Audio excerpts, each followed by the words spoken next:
this is part of Trump's comedy routine. Like, he's doing stand-up, and the media just doesn't. Right. You don't judge. You don't read an electricity bill the same way you read a sext or a text or a love letter. All right. And stand-up comedy has its own rules, which are different from reporting the news straight for a network. Right. Trump was riffing. Either get it or I don't know it. Like, here's a friend of mine, Jake Tapper, not getting it, not appreciating it over on CNN. You're talking about substantive issues. Is this really the closing message you want voters to hear from Donald Trump's story? I mean, how joyless, right? How anti-human, how scripted, how stilted. This careful, critical discourse has many advantages, but it's not human. Stories about Arnold Palmer's penis?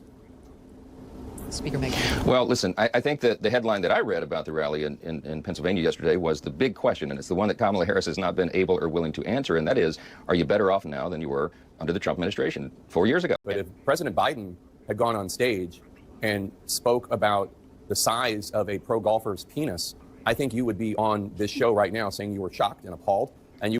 All right, because we all have a history, all right? We all have a personality.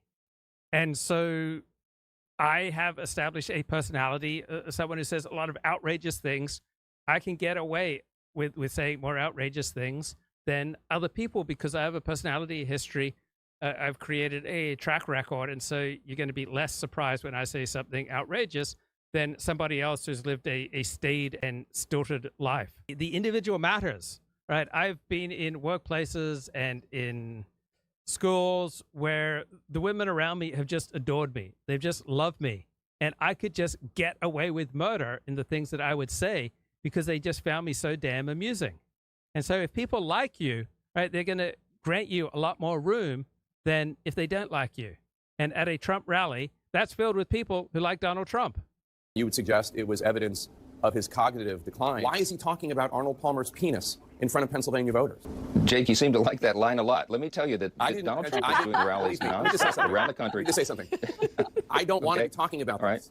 Donald Trump is out there saying it. I mean, truly, what kind of a former president would take the national stage and make a D reference about another person? Like, who? It would cause every media personality to go into full meltdown. I mean, Jake and everyone else, would it not? Or wait.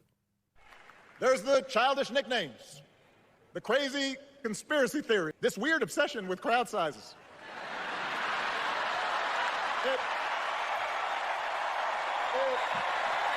For the listening audience, he was using his hands to show large versus small in accordion style. So right. So when Barack Obama does it, that's just fine. And then this McDonald's stunt. All right. It was incredibly entertaining. It was iconic. It was fun. McDonald's.